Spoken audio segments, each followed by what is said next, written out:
Hey, this is Dr. Drew Rubin. I am so excited to bring you ChiroSecure's Disruptive Pediatrics.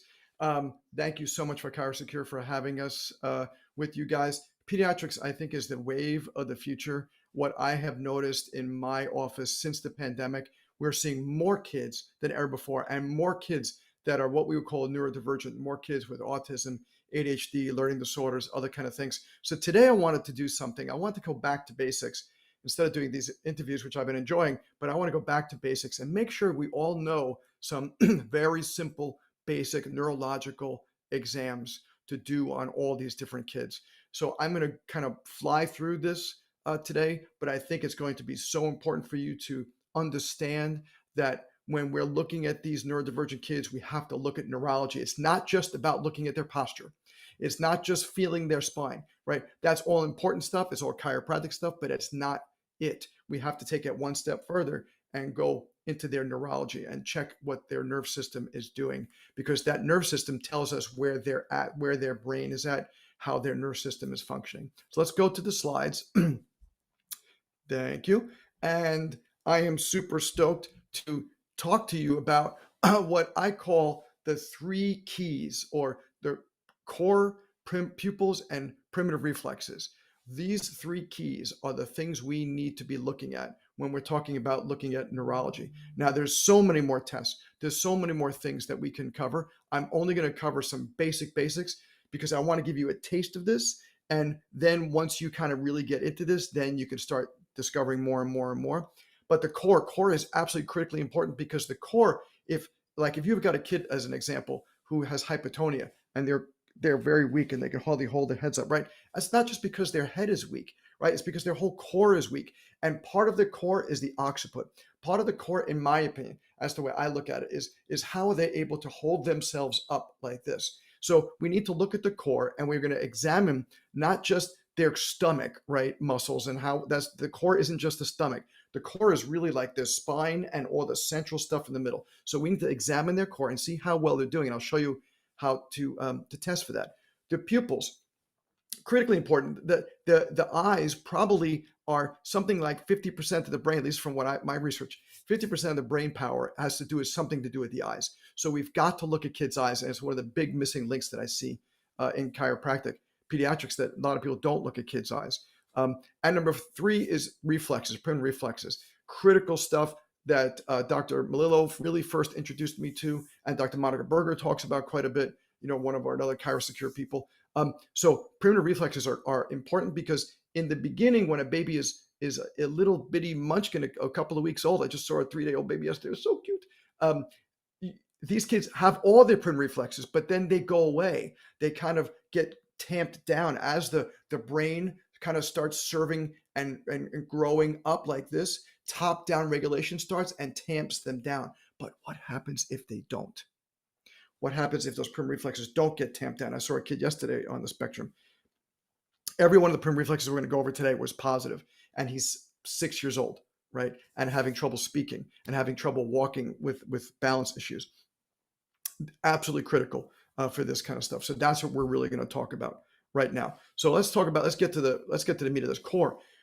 My favorite thing is doing a pull to sit test. So if you hold on to you have the child lie down at whatever age, and have them grab onto your fingers and then lift them up. Now, a little baby, a little newborn, you do this, their head's going to go back. An older kid from 6 months old and on, the older kids should lead with their chin. They should lead with their chin. What you'll see, we had this kid yesterday, another one who was sort of on the spectrum, and he's 4.5 years old, and we did this exam with him, and he led with, instead of leading with his chin, he led backwards like this.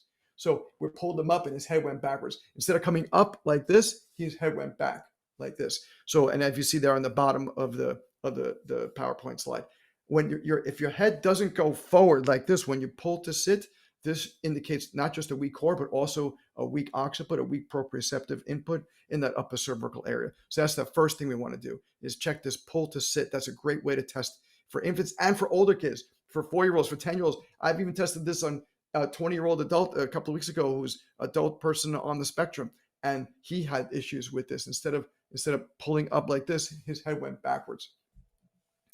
And this is what it kind of looks like. is when there's a weak core. Either the head will go backwards like this, or there's going to be a push like this from one side, or push like this from the other side, or they use their arms to sit up. That's how you know the core is weak.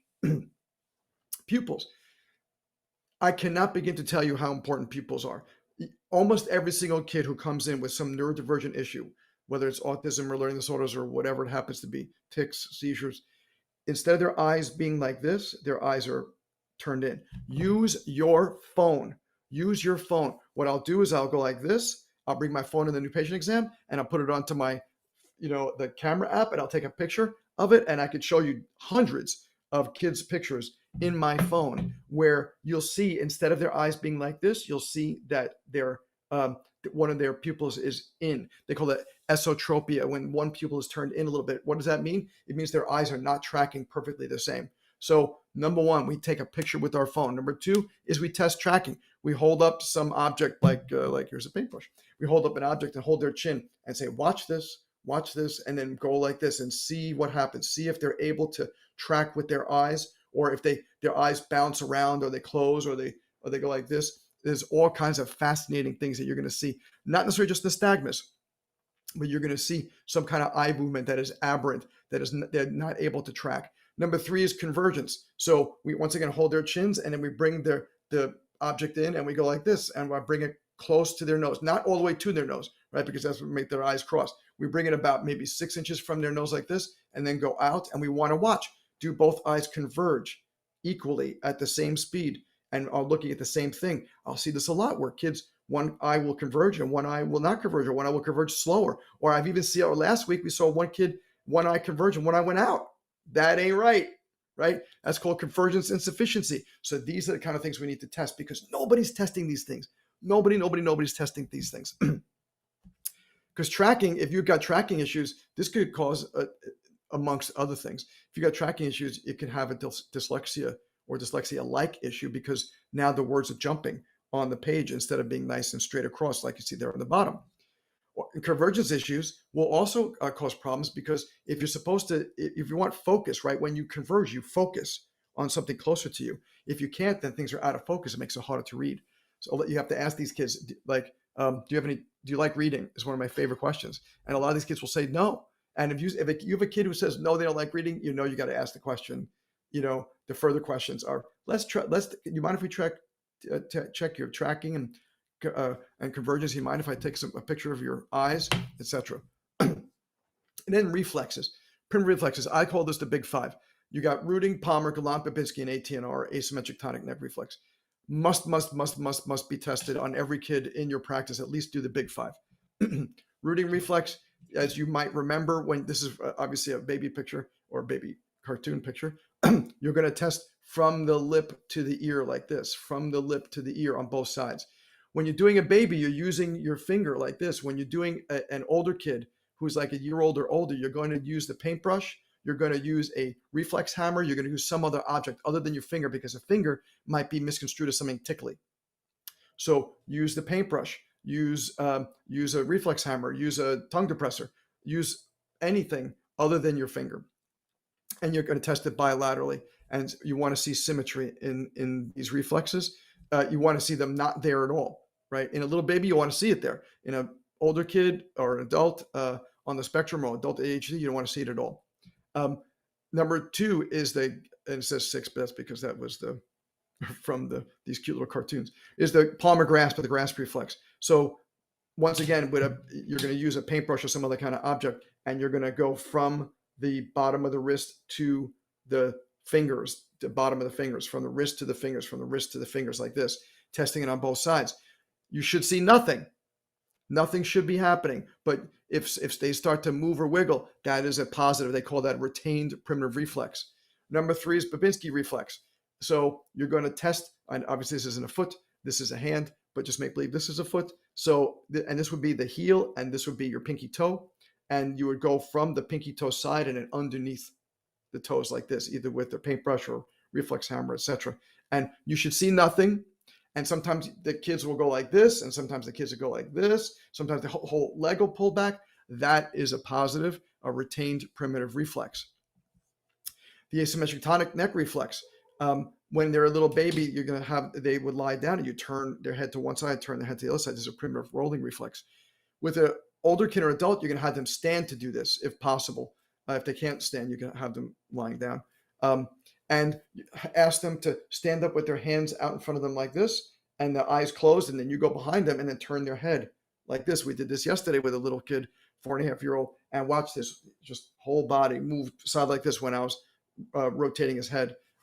Significant asymmetric tonic neck reflex, or ATNR reflex, as a positive, another retained reflex. And the last one is the gallant reflex. The gallant reflex, you're going to take your paintbrush and go, I know this shows in this picture here from the base of the neck, but you're going to go from let's say this was a baby. You're going to go from the middle part of the back down on one side and then down on the other side. That's written. So you're not going to go all the way down from the base of the neck down. You're going to go from the middle part of the back, like around T10-ish, bottom ribs down. And what you'll see is a lateral flexion if it's a positive, and you don't want to see anything. And sometimes you won't see a lateral flexion. Like yesterday, I didn't see it. I actually just saw like a wiggle. He just wiggled every time I touched this child. We saw like a wiggling movement as a positive. So these are the three key things that you want to test when you are doing checking a child and checking their neurology. You're checking their core, pull to sit as the basic example. Pupils, taking a picture of their eyes, checking their tracking, checking their convergence. Reflexes, the big five, Ruding, Palmer, Babinski, Gallant, and ATNR are the big five. I know there's more. There's so much more. But this is a short program, so I'm giving you a short amount of stuff. But these are the critical things to check. Because here's why I'm telling you this. Let's say you're not doing this at all. Let's say your typical pediatric exam is, let me look at your posture, lie down, let me feel your spine, let me adjust you. That's great, chiropractically speaking, but how are you measuring your success? Right? Most of these kids aren't coming in feeling like having some issue with pain or something. So how do you measure your success? If all you say is, okay, your posture is better. Okay, like that's good. And you can use like a Posture Pro. It's a great app that we use, but is insufficient in my opinion to really understand, especially these kids who are special needs or neurodivergent. We really want to go deeper with these kids. And this is a great place to start. If you just do these like three areas, the core, the pupils, and the reflexes, you just check those three things, I'm telling you, you're going to have a world of difference in not just how you measure, but what you're measuring and what you're remeasuring at your re-exam. Because to me, that's the key, is to, as an example, we had a mama who came in a couple months ago with her daughter and who's got some learning issues. And after like 6 weeks or so, she said, I'm not really noticing any changes in my daughter. I said, well, it's time for a re-exam. 6 weeks, we do a re-exam. We did a re-exam and almost all of her reflexes are going. Her core was better. Her pupils were better. She got excited. She's like, oh my God, this is great. So we took her from thinking, oh, things aren't really getting better, to yes, things are absolutely getting better. Because what are you measuring, right? We are measuring things and creating measurable results, right? And that to me makes a much happier mom, dad, or caregiver, because we're not just saying, oh, they look better, right? You feeling any better? That's not the question we ask. We say, let's measure. Let's measure. You say they're not doing any, you don't see any changes? Let's measure. And then we can measure the changes and prove the changes. And now you have a happy mom who recommits to care. So here are the exercises that you want to give your kiddos.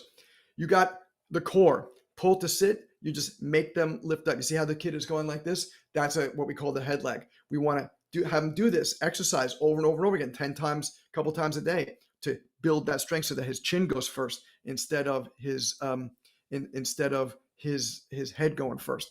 Next is the eye exercises. You want to do the same things. The way we tested is the same thing you're going to do to create the exercise. The way you test is the way you exercise. Print reflexes, you can use a paintbrush like I showed you before. You can use a paintbrush like I showed you before in terms of using that paintbrush on the feet, on the hands, etc.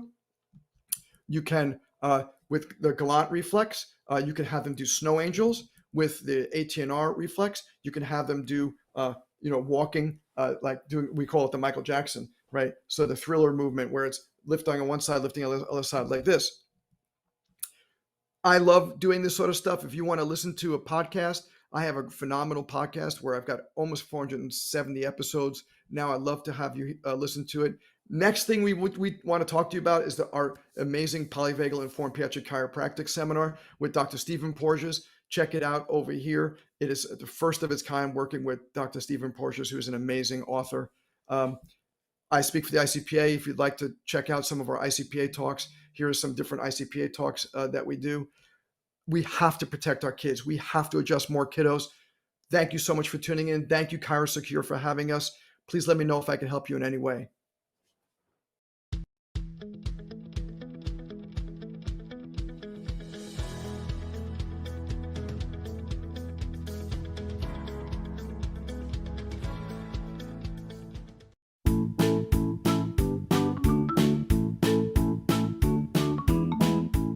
Today's Pediatric show, Look to the Children, was brought to you by ChiroSecure.